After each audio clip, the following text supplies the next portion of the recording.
Hello students, today we are going to learn the topic comparing quantities. Imagine you and your friend Sid got your report cards. You scored 320 out of 400, whereas Sid scored 300 out of 360. You might immediately say that you have scored better than Sid because 320 is greater than 300. But is that right? Looking at the report cards more closely, we see that your percentage was 80%, while Sid's percentage was 83.3%. This shows that Sid has actually scored better. Now, what are percentages? Percentages are numerators of fractions with the denominator 100.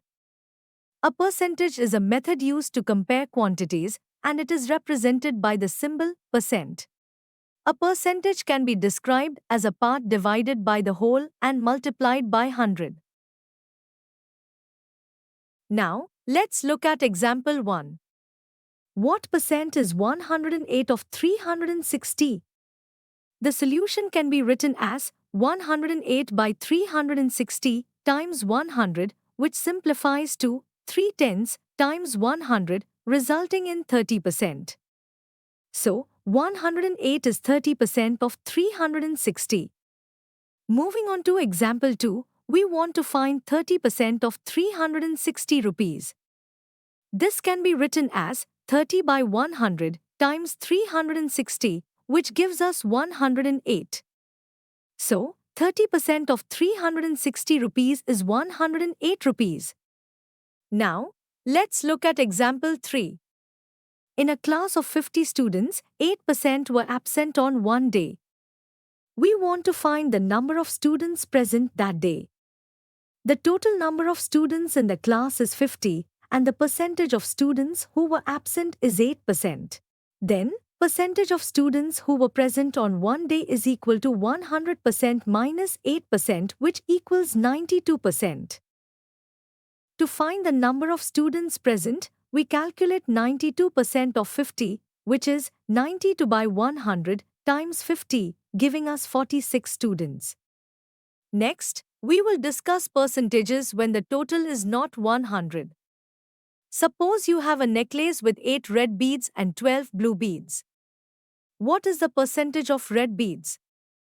We start by converting the fraction to an equivalent fraction with a denominator of 100.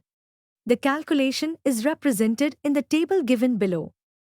The total number of red beads is 8, so the ratio of the red beads is 8 is to 20.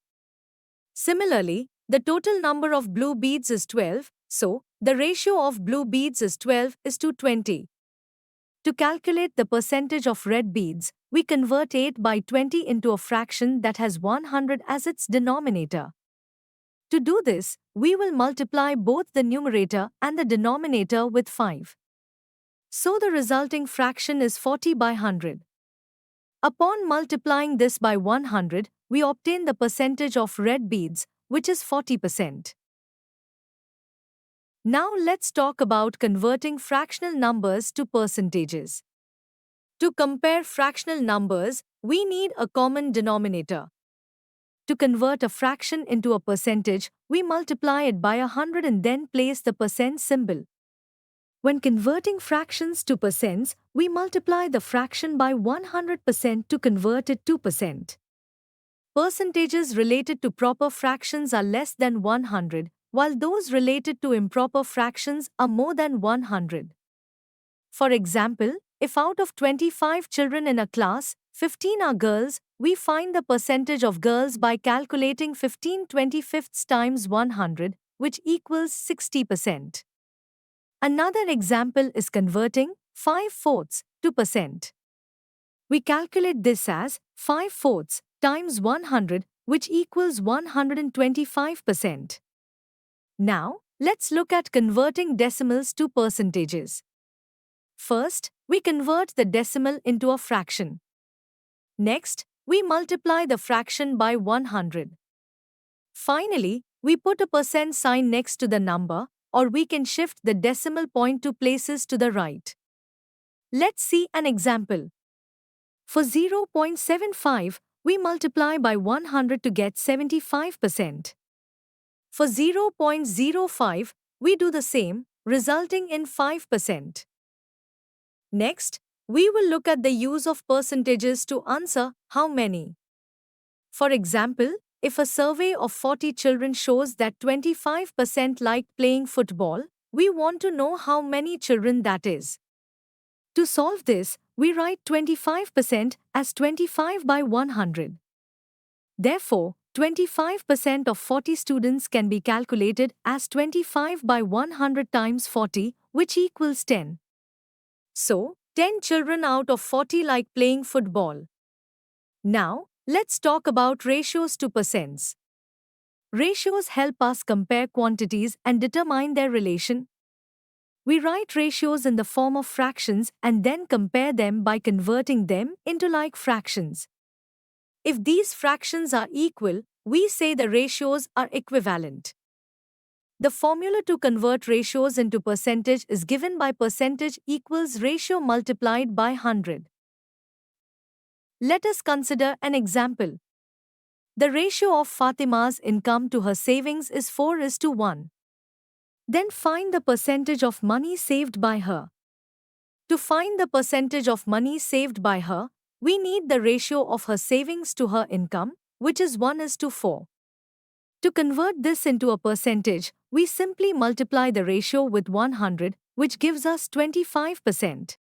Sometimes, we need to show how much something has gone up or down as a percentage. For instance, if a park's number of visitors grew from 100 to 120, we can say the number of visitors increased by 20%. Let's look at another example. My uncle mentions that when he first bought a sandwich, it cost $2. Now, the same sandwich costs $6. To find out the percentage increase in the price, we first calculate the increase in price, which is 6 minus 2. This equals $4. Next, we find the percentage increase using the formula. This gives us 4 house times 100, which equals 200%. Thus, the price of the sandwich has gone up by 200%. Now, let's discuss prices related to an item when buying and selling. The cost price, CP, is the buying price of an item, while the selling price, SP, is the price at which we sell the item. Whether the sale was profitable or not can be determined based on the CP and SP. If the selling price is greater than the cost price, we make a profit. Conversely, if the selling price is less than the cost price, we incur a loss. If CP is less than SP, we have gained some amount, meaning we made a profit. If CP equals SP, then we are in a no profit, no loss situation. If CP is greater than SP, we have lost some amount. Now, we can also convert profit or loss to a percentage. It is always calculated on the CP. Mohini bought a cow for 9,000 rupees and sold it at a loss of 900 rupees. What's the selling price of the cow? Also, calculate the loss percentage. From the question, it is given that the cost price of the cow is 9,000 rupees. The loss is 900 rupees. So, the selling price is cost price minus loss, which equals to 8,100 rupees. The loss percentage is equal to loss divided by the cost price multiplied by 100, which is equal to 10% in this case. Finally, let's discuss simple interest. Simple interest is a method of calculating the amount of interest charged on a sum at a given rate for a specified period of time. The principal is the money borrowed, and the interest is the extra money paid to the bank for using that money over time. The total amount to pay at the end of the period is given by amount is equal to principal plus interest. Simple interest can be calculated using the formula principal amount times rate of interest times time period divided by 100. For example, if Ramesh borrows $3,000 at an interest rate of 10% per year, we calculate the interest as 3,000 times 10 divided by 100, resulting in $300. Thus, Ramesh will have to pay $300 as interest at the end of 1 year. When calculating interest for multiple years, we recognize that the simple interest for a principal amount, P, at an annual interest rate, R percent, is given by the same formula.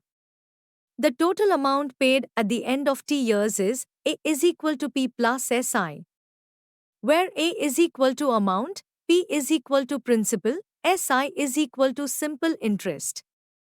For example, if we need to find simple interest on 12,500 rupees at 18% per annum for a period of 2 years and 4 months, we calculate the time in years as 2 plus 4 twelfths, which equals 7 by 3 years.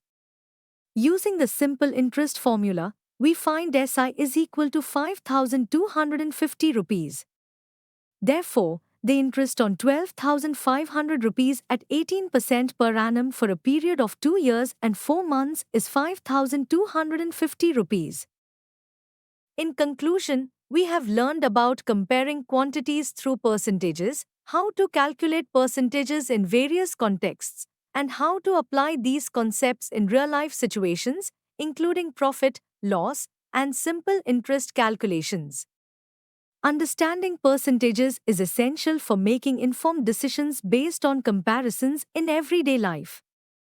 We hope that you have understood the topic. You can now study chapter notes, watch video lectures and solve MCQ tests of this chapter on EduRev to ensure you score well in your school exams.